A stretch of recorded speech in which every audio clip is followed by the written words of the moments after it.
Every nation on Earth carries debt. The United States has accumulated more than $38 trillion, the highest in its history. The European Union owes roughly $14 trillion, and Japan sits near $9 trillion.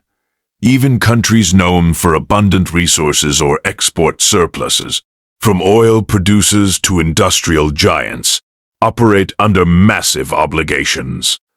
And that leads to the strange question: if everyone is in debt, who is everyone paying?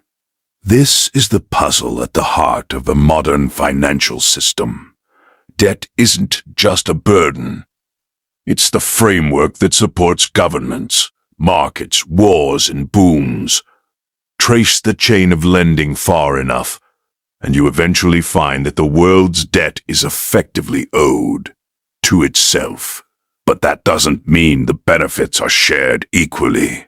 To understand how the planet reached more than $315 trillion in combined public and private borrowing, almost 3 times the size of the global economy, we need to go back centuries. How national debt started, long before digital payments or credit cards.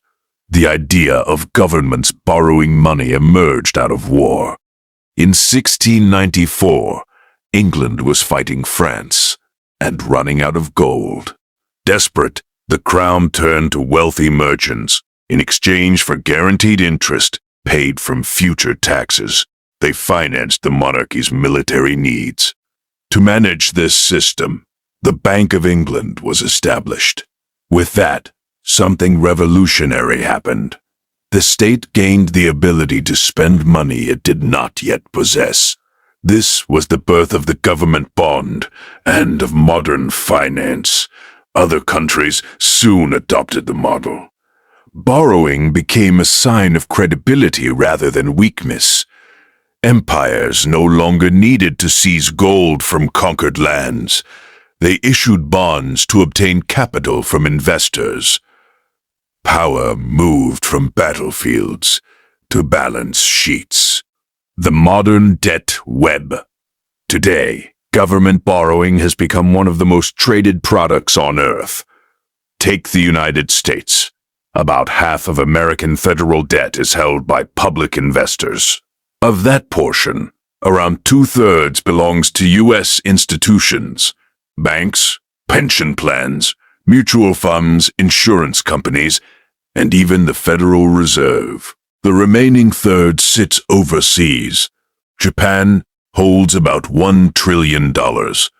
China roughly $800 billion, with smaller amounts held by the UK, Belgium, Luxembourg, and others. So when people say America owes China, the truth is that China holds only a small fraction of the total. Most of America's debt is owed internally, a loop in which the Treasury issues bonds. Investors buy them. The central bank sometimes purchases them back, and taxpayers ultimately fund the interest that flows into the same institutions that hold the debt. This circular pattern repeats globally. Japan buys U.S. bonds. The U.S. funds European institutions. Europe lends to developing nations. Developing nations store their reserves in Western financial assets. Every country holds someone else's IOU. It's like a global poker table, where each player borrows chips from the next, and the game continues only as long as nobody pushes away from the table. The real power, markets and central banks. Behind every government bond is a dense ecosystem of pension funds, hedge funds, sovereign wealth funds, and central banks. These entities, managing tens of trillions, determine which countries borrow cheaply and which face economic pain. When markets lose trust, currencies collapse, governments fall, and entire societies undergo harsh restructuring. Central banks sit at the center of this world. When a central bank purchases government bonds, It creates new money in return. Debt becomes money. Money becomes debt. Every dollar, yen, or euro is backed by someone else's obligation. In modern economies, debt-free money doesn't exist. The system works until it doesn't. This structure depends on belief. As long as investors trust that governments will continue paying interest, not necessarily the full amount borrowed, the system functions. But when faith cracks, consequences arrive quickly. Greece's crisis in 2010, Argentina's repeated defaults, or Sri Lanka's financial collapse, all show what happens when confidence evaporates.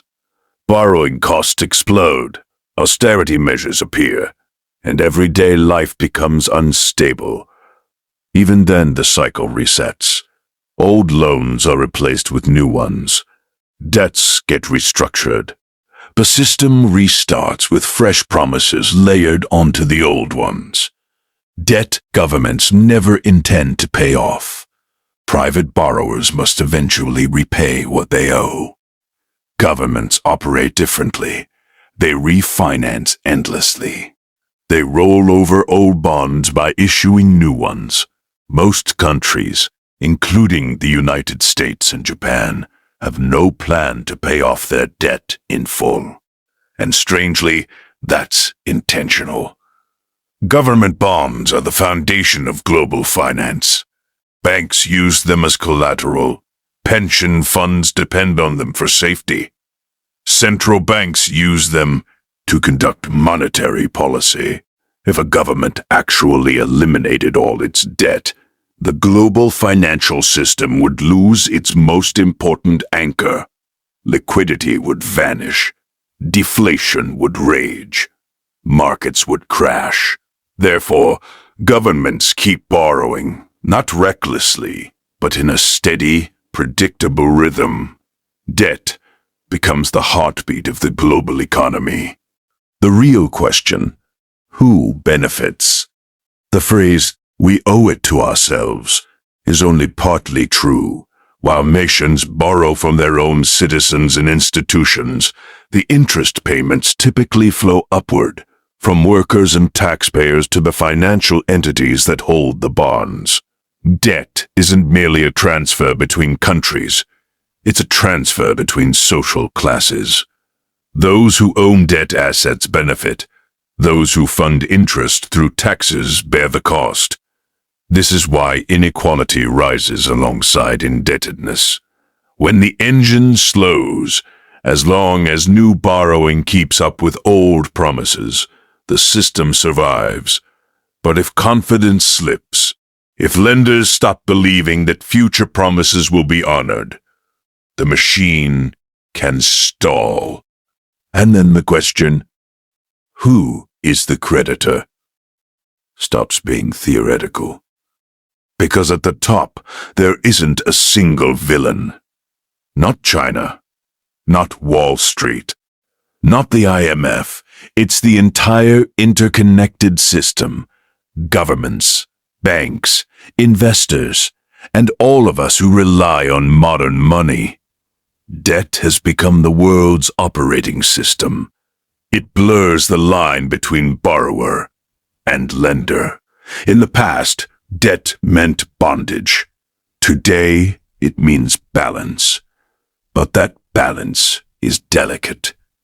And if belief in the system ever breaks, we'll remember the true nature of debt, a promise that can't be rolled over forever. If this perspective helped you, consider following for more insights into how history shapes our financial world.